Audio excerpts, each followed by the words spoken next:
10 கட்டளைகள் என்னை அஞ்சி உமக்கு வேறெதுவும் உண்டாயிருக்க வேண்டாம்.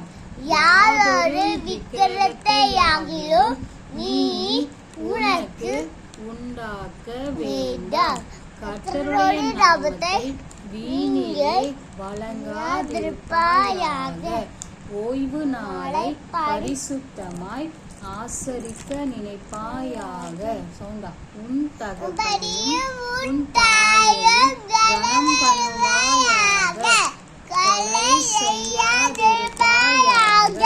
விபச்சாரம் செய்யாதிருப்பாயாக. களவு செய்யாதிருப்பாயாக. பிறனுக்கு விரோதமாய் பொய் சாட்சி சொல்லாதிருப்பாயாக. பிறனுக்குரிய விரோதமாய்